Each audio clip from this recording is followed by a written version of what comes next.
Boker Tov Yerushalayim, avec mon ami Roni Akrish, l'illustre Roni. Non, je t'ai plus. Boker Tov Abraham. Boker Tov. Ce matin, je regardais les informations, et avant de parler de la paracha Vayakel, qui nous interpelle cette semaine, et puisqu'elle va parler du Mishkan, de Jérusalem, je voyais une information qui m'a encore, on ne va pas dire choqué, on s'est habitué, mais les États-Unis qui disent « vous ne devez pas construire dans certaines parties de Jérusalem, notre capitale ». Comment on peut comprendre cette convoitise des nations envers Jérusalem? Sans réfléchir beaucoup, je te répondrai. Il y a dernièrement eu ce jugement énoncé par la Cour fédérale américaine concernant une jeune fille de binationalité israélienne et américaine qui est née à Jérusalem. Les parents ont déposé une demande, une requête, pour que sur le passeport américain soit inscrit qu'elle est à Jérusalem, Israël. Eh bien, le tribunal américain a débouté les parents.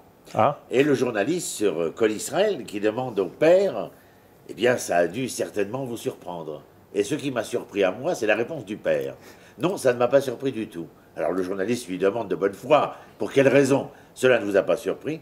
Mais il lui dit, comment voulez-vous que la Cour suprême des États-Unis reconnaisse Jérusalem pour ma fille, quand nous-mêmes, il n'est pas certain que nous ayons reconnu de fait Jérusalem comme capitale d'Israël. Nous ne sommes pas entièrement convaincus que Jérusalem est entièrement à nous. Rappelle-toi les événements de ces mois derniers, au moment où les Arabes ont commencé les Palestiniens, pardon, à se révolter, et le couteau a commencé à sévir dans les ruelles de Jérusalem. L'intifada des couteaux. On a comment dire, barricadé les quartiers de Jérusalem-Est. Donc vous venez me dire, en barricadant les quartiers de Jérusalem-Est, qu'il y aurait deux Jérusalem.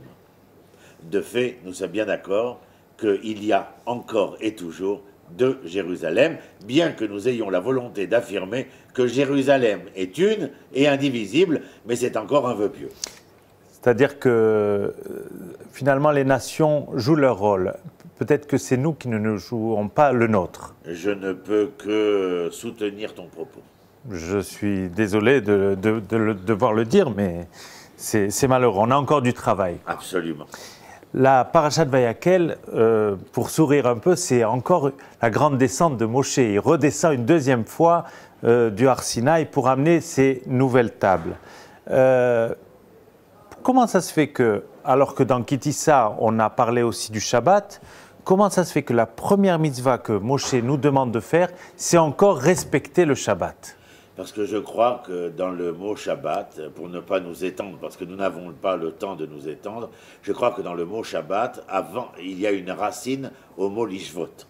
Lishvot, ça veut dire cesser tout labeur. Et je crois que la racine de Lishvot, c'est Shuv, c'est-à-dire le retour. Je crois que quand il redescend et qu'il prend conscience de la difficulté dramatique dans laquelle se meut le peuple d'Israël, il essaye de lui faire entendre, en parlant de Shabbat, que Shabbat est ce moment où il y a certes une cessation du labeur, mais s'il y a cessation du labeur, c'est afin que vous, les enfants d'Israël, puissiez prendre le temps de vous retourner sur vous-même, c'est-à-dire de remettre en question ce qu'est votre quotidien, de retrouver l'ontologie, l'origine essentielle à laquelle vous appartenez. C'est-à-dire que dans le Shabbat, il y a bien plus que le fait de ne pas faire. Il y a un faire essentiel qui est dans Shabbat, raison pour laquelle nous ne faisons pas tous les travaux matériels, ces 39 travaux référents du temple, eh bien c'est parce qu'il y a un faire, et ce faire n'est plus dans sa dimension matérialiste, mais il est dans cette dimension spirituelle, ou psychologique, ou psychanalytique, en tout cas, d'avoir un regard vers l'intérieur de soi. Et Vayakel, ça vient quand même de rassembler. Il aurait pu transmettre tout ça à une élite qui ensuite aurait retransmis. Non, il veut transmettre le Shabbat, la Trouma à tout le peuple, aux enfants, aux femmes. Comment on peut l'expliquer? La responsabilité ici d'Israël n'est pas la responsabilité d'un homme ou d'une tribu. Même lorsque nous avons parlé de la tribu de Lévi, qui, dans des temps messianiques, pourrait avoir le rôle du ministère de l'Éducation et de la Culture. Il ne faut pas l'enlever à Bennett, quand même. Et ben, c'est ce qui se passera, enfin, en tout cas, s'il n'est pas de la tribu de Lévi, parce que Lévi veut dire les lavotes, veut dire accompagner. Il n'y a pas de meilleur accompagnement que ceux qui sont les éducateurs et les enseignants. Et en tout état de cause, il y a là une volonté de rassembler, parce qu'il faut que le peuple sache, d'ailleurs c'est ainsi libellé que lors de la mitzvah de Hakel, que nous commémorons cette année, eh bien, il y a une volonté de rassembler hommes, femmes, enfants, grabataires, gériatriques et tout ce que tu voudras. Le roi se place dans cette position où il va lire le livre de Dvarim, ce qu'on appelle la 5e partie, qui est le Mishneh Torah, en fin de compte, le compilatoire résumé de l'ensemble de la Torah. Eh bien, ceci s'adresse à l'ensemble du peuple, afin de faire entendre que dans ce rassemblement, il ne s'agit pas simplement d'un rassemblement numérique, quantitatif, mais d'un rassemblement qualitatif, dans le sens où ce rassemblement devient le témoin de la responsabilité collective qu'il accepte. Vayakel et Teruma se ressemblent mot pour mot. Est-ce que dans la Torah, on peut se permettre la répétition? Est-ce qu'il n'y a quand même pas de différence? Ben, disons qu'il y a certainement un avant et un après. Il y a un avant la faute et un après la faute. Ah. Il y a certainement une volonté de nous faire entendre une réalité quand on pense que c'est un a priori. Et lorsque cet a priori a été fourvoyé ou dévoyé, eh bien de le réitérer lorsque nous sommes dans l'a posteriori de l'histoire, c'est-à-dire que erreur a été la nôtre, bien que errare humanum est, l'erreur est humaine, nous le savons, mais en tout cas, ça ne nous empêchera pas de vouloir affirmer cette vérité foncière à laquelle nous croyons.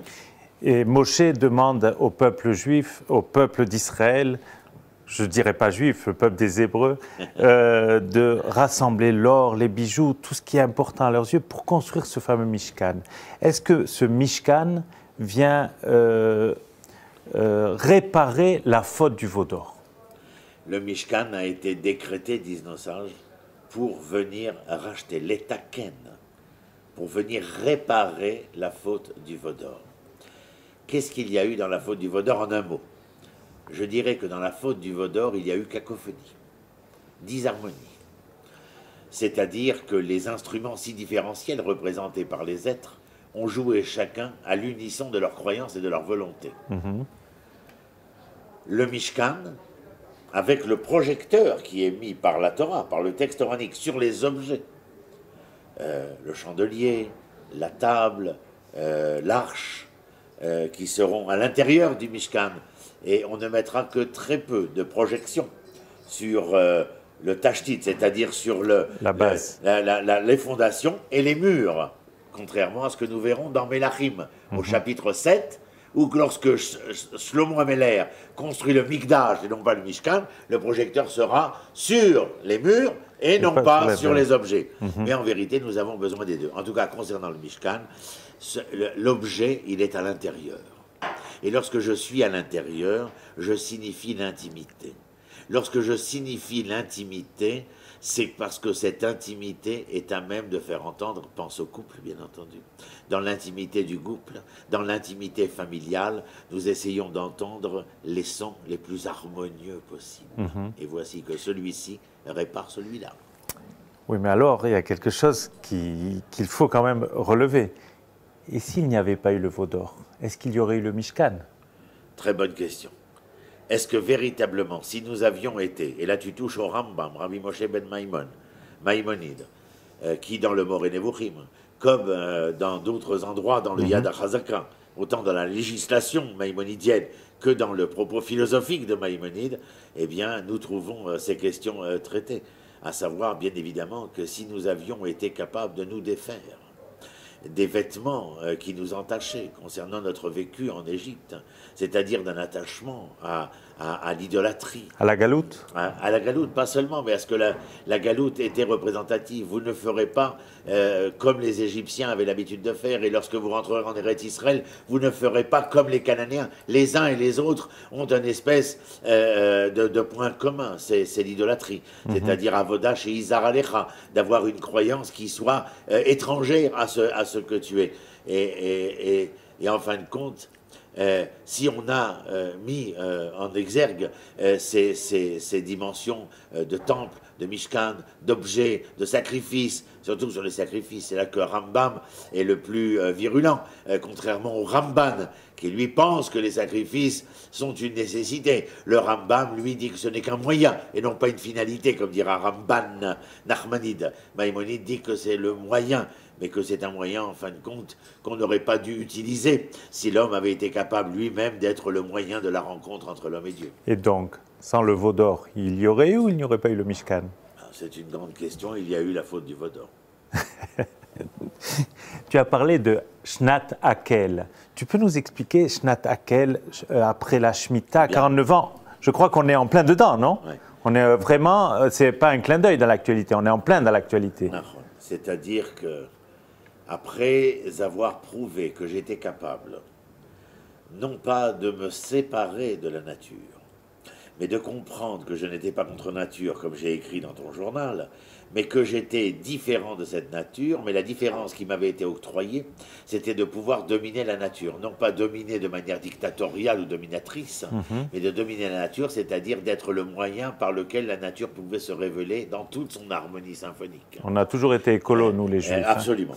Et dans ce cadre-là, après ces 7 années où il y a eu, après cette 7e année, pardon, où je me suis consacré véritablement à ce retour vers moi, parce qu'en fin de compte, la 7e année est une forme de Shabbat aussi, de même que le Yovel, la 50e année, sera une forme de Shabbat des Shabbats. C'est-à-dire qu'il y a non seulement la nécessité du repos de la terre, donc ma reconnaissance de la nature, et de ses nécessités, sans hasard d'ailleurs, eh bien, il y a à la fin de cette rencontre avec moi-même, et avec la nature, c'est-à-dire une rencontre avec la création dans un grand C, Imabria, mais bête, c'est-à-dire dans ce bête qui m'ouvre une ouverture vers ce rassemblement qui, en fin de compte, vient couronner à travers ce rassemblement.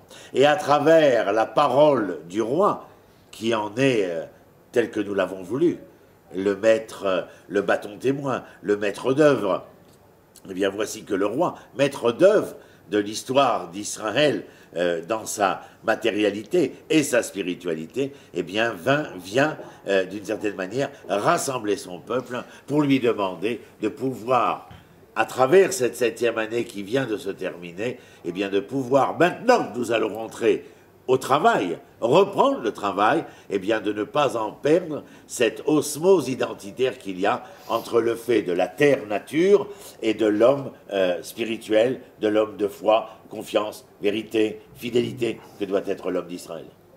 Est-ce qu'on peut dire que Vayakel et Akel ont un rapport quelconque?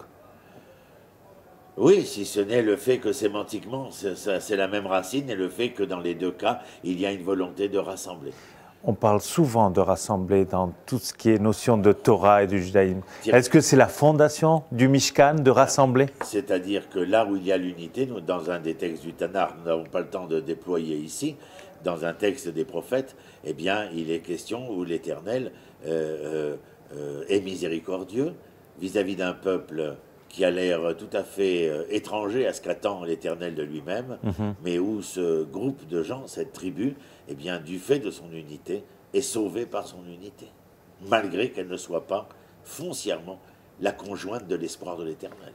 Mais ce savoir que dans sa création, il y a des créatures capables d'outrepasser les différences et les divisions, eh bien, est capable, malgré ces différences et ces divisions, de faire valoir l'unité et non pas l'unicité, de faire valoir l'unité, donc à travers les différences, eh bien, aux yeux de l'Éternel, voilà une expression qui est essentielle au devenir du monde qu'il a voulu créer. Et si l'homme en est le témoin, il doit être le témoin du possible devenir de ce monde. C'est l'espérance messianique de ce monde, mais où cette espérance messianique sera possible, bien entendu, là où les hommes auront prouvé que dans le tableau mosaïque de l'histoire humaine, c'est intéressant de dire mosaïque en français, mais dans la mosaïque de l'histoire humaine, eh bien, l'image pourra être recréée, l'image divine sur le visage humain, parce que tout ou partie de ce qui compose cette image-là, eh bien, aura trouvé sa place, et donc en trouvant sa place, la capacité de faire valoir cette unité d'être, de devenir. C'est ce à quoi nous aspirons. Alors oui, elle est essentielle, l'unité. Donc, ce Shabbat Vayakel, je pense que nous aurons un éclaircissement plus important grâce à toutes tes explications. Juste pour terminer, ce fameux Mishkan, ce Mishkan mobile, on l'a transporté dans le désert. Finalement, il s'est un peu fixé à Shiloh le temps de peut-être 400 ans. Puis Galout, Babel, et on revient à Jérusalem. Et après, l'islam rentre dans notre histoire pour maintenant ce qu'on appelle le Arabaït. Qu'est-ce que tu peux nous dire par rapport au Mishkan, Arabaït, Kotel? Un petit mot qu'on terminera peut-être la prochaine fois. Du mont du Temple, c'est le mont du Temple, c'est-à-dire le mont du Mikdash. Arabaït, c'est le Mikdash. Donc c'est de ce dont on parle. Le Mishkan était temporaire. Le Mikdash était ce qui devait être bien assis, c'est-à-dire prometteur d'une éternité. Mais ne nous trompons pas, comme le dira Yirmiyahu aux enfants d'Israël, lorsqu'il vient les réprimander, Yirmiyahu, que leur conduite, leurs faits et leurs gestes vont les entraîner vers les méandres de l'exil, eux n'y croient pas. Comment n'y croient-ils pas? Ils continuent à amener des sacrifices au temple. Et Jérémie, Yirmiyahu, de les conspuer et eux de répondre « Echal Hashem » 3 fois, en disant « Mais l'Éternel a décidé de résider dans ce temple. Est-ce que l'Éternel pourrait détruire sa propre maison ?» C'est qu'ils n'avaient strictement rien compris. Et justement, quand nous parlions d'unité tout à l'heure, il faut qu'il y ait non seulement cette unité, mais il faut qu'il y ait aussi et encore l'acceptation de la conceptualisation de la moralité d'Israël et la concrétisation dans les faits, dans les gestes, dans les maasim, ce que dira l'Éternel à Yona. Ninive était condamné. Mais lorsque tu leur as annoncé qu'ils étaient condamnés, voici qu'ils se repentent. Et ils se repentent comment? Non pas dans la contrition, « Oh mon Dieu, je suis désolé », non, dans les gestes et dans les faits. Bama, c'est M. Eh bien, si cela est possible, eh bien, je crois que il est possible d'entendre que le temple descendrait du ciel. Tu sais pourquoi? Parce que les hommes seraient capables de faire descendre le ciel sur terre, de faire descendre ce qui paraît tellement extra dans ce qui est tellement immanent. Mais cela dépend de cette unité, cela dépend de cette moralité, cela dépend de cette pratique éthique, cela dépend de chacun de nous. On est sur la bonne voie. Tu y apportes quelque chose avec ton journal, en faisant écrire, permettre à des gens qui montent en Israël et qui ne comprennent pas tous, ou plutôt la majorité ne comprennent pas ce qu'ils sont venus faire ici, eh bien peut-être pouvons-nous leur apporter ce message qui va bien au-delà de simplement prendre un avion et d'arriver sur un autre terroir. J'espère qu'on vous aura un peu éclairé pour la paracha de Vayakel. Merci Roni. On se retrouve la semaine prochaine dans le Machon Meir. Merci beaucoup. Shabbat Shalom.